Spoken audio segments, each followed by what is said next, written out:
Munson with Munson Music, and we're going to talk about how you can play a song called On Top of the World by Imagine Dragons. And we're going to start off with kind of that intro lick that kind of gets whistled, and you start out on first fret on the B, open G, second on the G, second on the D, and then open G to second fret. It's kind of a hammer-on pull-off, actually kind of back to the open. And then you do a hammer-on on the D from open to second, and then you go to third on the A.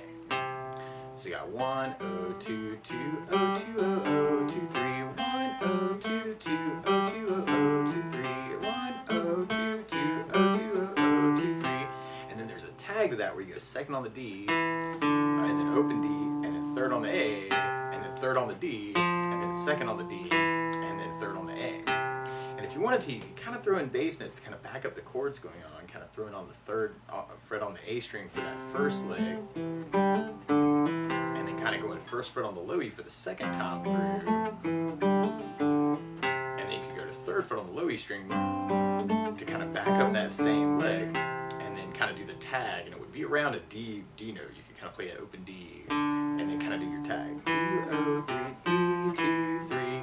So kind of our C idea, and then an F idea, and a G idea, and then a D minor idea. Kind of work that as a chord idea too, and you start on a C major chord. When you play C major, first finger goes to the B string on the first fret, second finger on the D string second fret, and third finger on the A string third fret. And if you strum the A string to the high E string, that sounds a C major chord, and it sounds really, really happy. Now on C's in general, it can also be kind of cool to lift off the first finger, kind of make that a C major 7, or you could take the pinky and add it on the B string third, and kind of make that a C major 9. Or you could do it in different voicing for C major 9 by doing first finger on the D string second, second finger on the A string third, third finger on the B string third, the pinky on the high E string third. So you want to think about using that for your C major 9. And then from the C we'd be going to an F major chord. Normally you do this as a first fret bar, second finger on the G string second, third finger on the A string third, and the pinky on the D string third. Kind of work that for your F major bar. But a good substitute for that can be F major 7, where you do first finger on the B string first fret, second finger on the G string second fret, and the third finger on the D string third fret.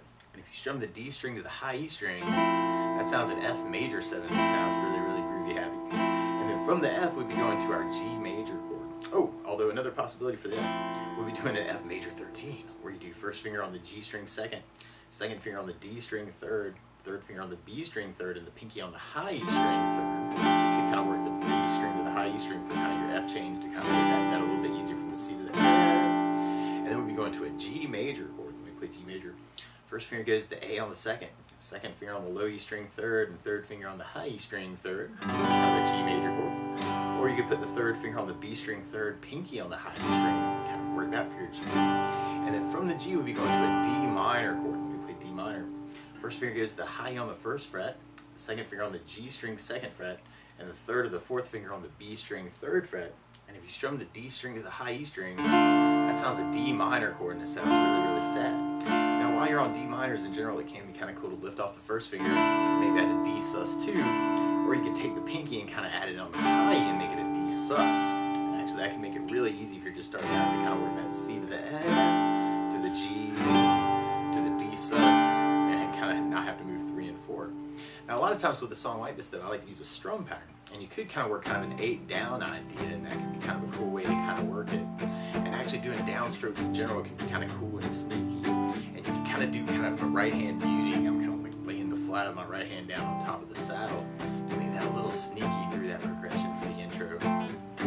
Or a lot of times I like to use a strum pattern. And one of my favorite strum patterns for a 4/4 like this is down, down, up, up, down, up. So we took the C and just tried that a lot. You'd have down, down, up, down, up, down.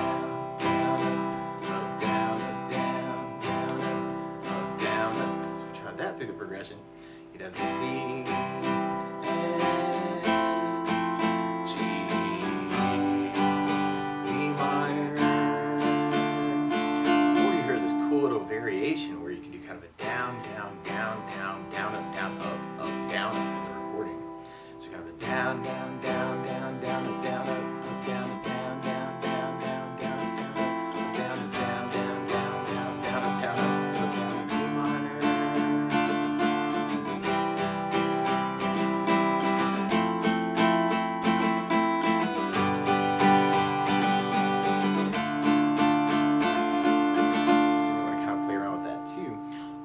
other strum pattern I would lean to would be something called a 16th note strum pattern. And what I mean by that is if you're tapping your foot to the beat, right now we're dividing that beat into two parts with our down, down, up, down, up. 1, 2, 1, 2, and that's called an 8th note. What a 16th note is where you divide that beat into 4 parts. 1, 2, 3, 4, 1, 2, 3, 4, 1, 2, 3, 4. And one of my favorite 16th note strum patterns is a long down, down, down, up, down, down, up, down, up. And what I mean by that is if you take the C and do it down for 4. 1, 2, 3, 4, 1, 2, 3, 4, 1, 2, 3, 4. That's what you're doing on the first beat. Then on the second beat, you're doing it down on 1, down on 3, up on 4. So you're going 1, 2, 3, 4, down, down, down, down, down, down. And then on the third beat, you're doing an up on 2, down on 3. So you're going 1, 2, 3, 4, 1, up, down, 1, up, down, 1, up, down. And then on the last beat, you're going down, up, right along with the 1, 2, 3, 4s. Down, up, down, up, down, up, down, up, down, up, down. So all together, you got down, down, down, up, down, down, up, down, down, down, down, up, down, down, down, down, down, down, down. So we tried that through the intro. You have the C.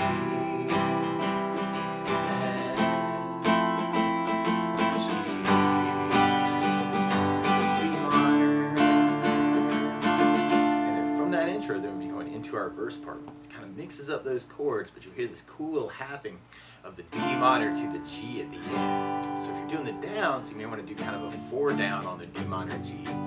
Or if you're doing the down, down, up, or down, down, up, down, up, you may want to do just the down, down, up on those chords. Or you could half the strum pattern by kind of doing D minor on the down, down, G on the up, down, up. Or if you're doing the 16th pattern, you could do a long down, down, up on each of those chords.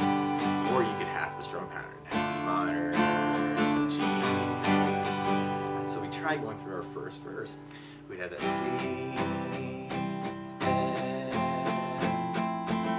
or you could kind of bring in that intro idea too.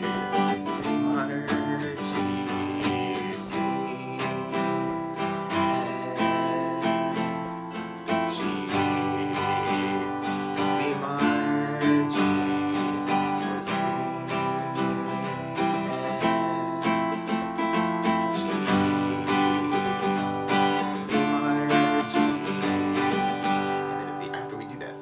For our first verse, you'll hear this big stop where we do kind of a big D minor, and then we do a big G, almost kind of like big down strokes. And then that kind of leads us into our chorus part. So our chorus actually is kind of like an intro variation. You could kind of work those same downs, or the down, down, down, down, down, down, up, down, up. Or you can do the 16th pattern, or you can just round that out to the down, down, up, down, up. Or if you know other strum patterns too, you can feel free to kind of throw those in. And after we repeat that twice, go to kind of a big C chord. It's kind of a stop at the end of the chorus. And then from there, then we go into our next verse. Now, something else I think about adding to the song, though, is bass notes. And a lot of times on that first down, the down, down, up, down, up, you can throw in a bass for the chord. So on the C, you'd have the A for the bass. On the F bar, you'd have the low E for the bass. On the F major 7, you'd have D for the bass.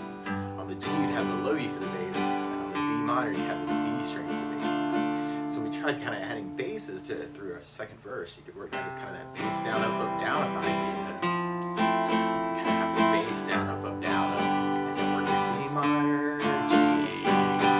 Or you could work the 16th pattern and kind of add basses to that. And down,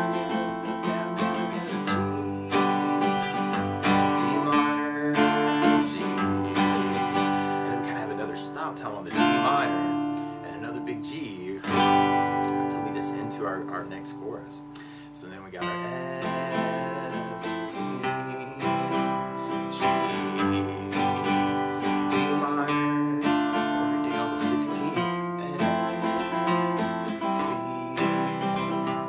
G,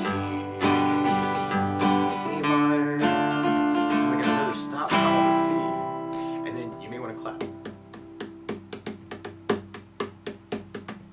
Or percussion noises might be cool. Kind of lead us into our last chorus. And then we'd have the F, C, G, D minor.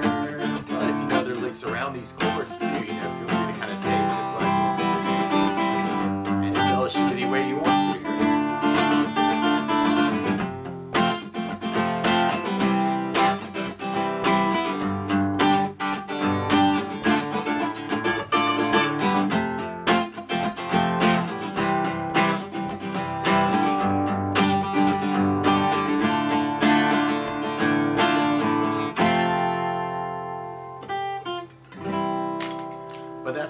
of how you can strum through On Top of the World by Imagine Dragons. So good luck!